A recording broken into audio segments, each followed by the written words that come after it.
Bonjour, je m'appelle Jessie, je suis votre infirmière aujourd'hui pour votre rendez-vous au CLSC de suivi. Donc, vous, votre nom, c'est? Moi, c'est Serge Jolicoeur, enchantée. Moi, c'est Madame Lee Smith. Est-ce que je peux vous appeler par vos prénoms? Oui. Aujourd'hui, on va mener une entrevue d'environ 10 à 15 minutes afin de mieux comprendre ce qui se passe avec votre famille, comme votre dynamique familiale, pour personnaliser vos soins. Donc, est-ce que ça vous convient? Oui. OK. Donc ici, on voit l'écocartes et le génogramme. Est-ce qu'on vous a expliqué c'est quoi? Oui. Ouais, c'est dit que c'est pour explorer comme notre famille, puis comme les ressources qu'on avait, je pense. Ouais, ça. OK. Ouais. Donc, vérifier avec vous si tous les éléments sont les mêmes. OK. Donc, c'est bien, vous êtes mariés depuis 35 ans Mhm. et vous avez deux enfants ouais. qui sont plus au foyer. Ils ont leur propre famille. On voit ici, du côté de vos pères, qu'il y a plusieurs personnes qui ont la même condition que vous. Puis, du côté de Madame Smith, elle, ben, que ses parents sont encore en vie. Mhm. C'est ça? En Puis, bonne santé. ouais. Mhm. Puis l'éco-carte, on voit que c'est les mêmes choses. Oui. Même condition. OK, parfait. Ouais, tu sais, comme ça, je vois, maintenant, c'est sur la carte, tu sais, je vois que, tu sais, je me rends compte que ma maladie, tu sais, vous appelez ça l'insuffisance cardiaque, là, tu sais, je me rends compte que c'est peut-être plus génétique parce que, vous voyez, mon père, lui, est décédé d'un infarctus, puis mon frère a je pense que c'était de l'hypertension qu'il appelait ça, là. Mm-hmm. Fait que, tu sais, ça me confirme vraiment que ma maladie, là, c'est vraiment génétique, puis que, tu sais, c'est dans ma famille, puis c'est... je peux pas faire grand-chose pour changer ça, tu sais, c'est vraiment dans la famille, là, tu sais. Ouais. On voit vraiment ça avec le génogramme, là. Donc, si je comprends bien, vous croyez que votre maladie est hors de votre portée puisque c'est génétique. Mais c'est ça, là, je peux pas y faire Et grand-chose. vous, Louise, comment est-ce que vous sentez par rapport à la vision de votre mari par rapport à sa maladie? Ben moi, je trouve que sa vision des choses est pas correcte parce que ça lui donne une raison pour pas faire attention à ce qu'il mange, comme saler sa nourriture, il fait pas d'exercice. Moi, je pense que c'est parce qu'il suit pas les recommandations du médecin, il suit pas son traitement. Ah ben là, le médecin, là, il m'a dit que c'était génétique, puis quand j'ai fait mes recherches sur Internet, c'est ça que ça disait aussi, là. Tu sais, de toute façon, je veux pas passer mes dernières années à manger du pain brun, pas saler ma nourriture, forcer à faire du sport plate, là. Je veux vivre mes dernières années comme que je veux. Je peux-tu en profiter? Ben moi, j'ai juste l'impression que t'essaies d'entendre qu'est-ce que tu veux entendre. Mais Serge, si vous pensez que ça avait un impact sur l'évolution de votre maladie, au lieu de penser que c'est juste la génétique qui influence sur la maladie, que changerez-vous? Comme si j'avais du contrôle, là. Ouais. Ben, tu sais, si j'avais vraiment le contrôle, peut-être que je ferais un petit peu plus attention, là, tu sais. Mais, tu sais, c'est me mentir à moi-même, là. Je pense que c'est évident, là. C'est vraiment les gènes, là. Tu sais, mon père avait un infarctus, puis mon frère fait de l'hypertension. C'est génétique. Mais, tu sais, peut-être que je ferais plus attention si j'avais vraiment le contrôle. Donc, Serge, comment est-ce que vos rôles ont changé depuis le diagnostic de votre maladie? Ben j'aime pas vraiment parler de mes sentiments, là. Tu sais, je suis l'homme de la famille, puis pour moi, un homme, ça montre pas de signe de faiblesse, puis c'est fort, là. Mais, tu sais, je trouve que je travaille moins, puis je ramène un petit peu moins d'argent, tu sais, j'en fais moins que j'en faisais, mais tu sais, c'est quand même moi l'homme de la famille, là. Ça a quand même pas changé tant que ça, là. Et vous? Ben moi, pour ma part, j'ai pris ma retraite anticipée pour prendre soin de mon mari. C'est moi sa soignante principale. Puis aussi, c'est moi la femme au foyer, donc j'ai toutes les responsabilités, les tâches ménagères, là, comme mon mari, il peut rien faire parce qu'il s'essouffle vraiment rapidement. Ben, je peux rien faire. Et vous, Serge, vous pensez que c'est qui est le plus affecté par le diagnostic? Oh, je pense que c'est ma femme. Ouais. Ouais, ma femme, là, elle a beaucoup, beaucoup d'anxiété, là, depuis que je suis tombée malade, là. Et puis elle me remet ça sur le dos beaucoup, tu sais, elle dit que je m'occupe pas de moi-même, mais je pense que c'est elle là, qui a le plus de problèmes avec ça. Là, moi, je vis bien avec ça quand même, là, c'est pas tant pire, là. Je pense que c'est elle.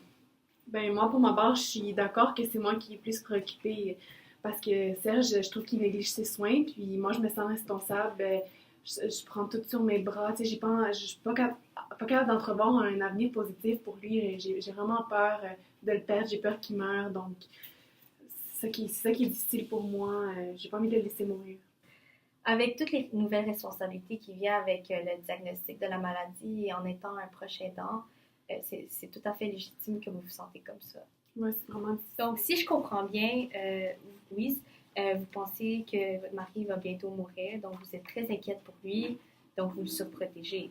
Et Serge, vous pensez que votre maladie est juste génétique et qu'elle est hors de votre portée, c'est pour ça que vous vous sentez impuissant. ce qui fait que vous évitez de s'impliquer dans vos soins. C'est bien ça? Oui, moi, je me sens vraiment responsable parce que j'ai l'impression qu'il fait rien pour ses soins. Puis, je sais que je reste protectrice, mais c'est parce que Serge, il fait rien. Eh bien, quelle différence noterez-vous si, au lieu de croire que votre mari néglige ses soins, vous verrez plutôt qu'il veut juste vivre pleinement sa vie? Est-ce que c'est comme ça que tu te sens? Ben oui, tu sais, c'est toujours toi qui fais tout pour moi, puis moi, je veux vivre ma maladie à ma manière, là, tu sais, j'ai envie de profiter de mes dernières années, puis c'est vrai, tu sais, que je devrais t'écouter un petit peu plus, mais je sais que tu m'aimes, mais à un moment donné, tu sais, moi, c'est ma vie, puis je veux le faire à ma façon. Parlons de vos habitudes de vie. Vous avez mentionné que vous n'aimez pas faire des sports plates. Est-ce qu'il y en aurait peut-être un que vous aimez? Ben, moi, j'aime vraiment ça faire du golf. Du golf. Ouais. OK. Et que pensez-vous de faire du golf peut-être avec votre fils? Ça vous donnerait du temps peut-être à rapprocher vos liens et ça donnerait aussi du temps, Louise, de passer du temps avec vos petits-enfants. Ouais, c'est vrai que t'aimerais ça, hein, passer plus de temps avec, Ouais. avec les petits bouts. Ouais. C'est vrai que si tu ferais du golf avec notre fils, ben, je me sentirais plus en sécurité parce qu'il va être avec toi. Puis en même temps, ben, c'est vrai que j'aimerais ça voir mes petits-enfants plus souvent. Donc, Non, c'est vraiment une bonne idée. On pourrait parler à Charles ce soir. Ouais. Là, vous en avez parlé, hein? je Oui, pense? c'est ça. Ouais. Puis il voulait peut-être en faire avec moi. C'est une bonne idée. Donc, vous, Louise, quel est votre plus grand obstacle face à la maladie de Serge? Ben moi, c'est sûr que vu que je me sens responsable pour ses soins, c'est vraiment difficile pour moi avec les professionnels de la santé parce que je trouve qu'ils ne donnent pas assez d'explications, puis je comprends pas des fois tout ce qu'ils disent. J'ai vraiment de la misère à suivre, puis j'ai beaucoup de questions qu'ils répondent pas. Ils prennent pour acquis que je comprends. OK. Et est-ce que vous avez peut-être une explication à ce comportement-là? Ben c'est ça, comme j'ai dit, je pense qu'ils prennent pour acquis, puis je pense qu'ils ne nous demandent pas à la fin si on a bien compris l'information. Donc, puis moi, je suis gênée de poser des questions, donc ça aide pas. Donc, selon vous, vous pensez que les professionnels de la santé, ils vous portent pas beaucoup d'attention et qu'ils vérifient pas votre compréhension par rapport à ce qu'ils vous disent? Exactement. OK. Et vous pensez aussi que vous ne recevez pas des soins adéquats de la part de l'équipe, hein? C'est ça? Ouais. OK. Que pensez-vous de peut-être faire une liste de questions à poser aux professionnels de la santé durant l'entrevue ou même avant pour les poser au fur et à mesure et ne pas les oublier? Ben, je pense que ça serait bien parce que j'ai l'impression qu'on n'est pas préparé non plus à nos rencontres. Ouais, c'est vrai. Fait comme ça, ben, tu sais, On pourrait être mieux préparé. ouais, on aura nos idées claires. Exactement. Ça, c'est une bonne idée. Parfait. C'est Serge, quel est le plus grand défi depuis que vous avez reçu votre diagnostic? Ben, tu sais, je trouve ça un peu difficile de devoir ralentir mon train de vie, là. J'aime mon travail, puis j'aime mes activités, puis je trouve que j'en perds un petit peu parce que je suis souvent fatiguée puis je suis essoufflée. Je trouve que c'est légitime que vous vous sentez comme ça depuis que vous avez reçu ce diagnostic, puisqu'il y a plusieurs ajustements que vous avez à faire face à votre maladie. Louise, Serge, je tiens à vous féliciter de votre participation durant cette entrevue. Louise, je suis très impressionnée par votre détermination à vouloir le bien-être de votre mari. Je vois que vous êtes très impliquée dans ses soins et que vous avez pris beaucoup d'initiatives pour la gestion de sa maladie. Vous, Serge, je veux souligner votre capacité à pouvoir exprimer vos émotions pendant l'entrevue, car vous avez quand même mentionné que c'était difficile pour vous de verbaliser vos émotions. Je suis surprise de votre résilience à vouloir continuer de vivre votre vie malgré cette situation difficile. D'après ce que j'ai observé durant cette entrevue, je suis confiante que vous serez en mesure de surpasser votre obstacle grâce à vos habiletés et vos nombreuses ressources comme vos enfants. De plus, nous voulons vous rappeler que nous pouvons vous offrir des ressources qui pourraient aider toute la famille, inclure vos enfants. Donc, j'ai pris en note les éléments discutés de l'entrevue, tout ce qui est important, sous forme de lettres ici.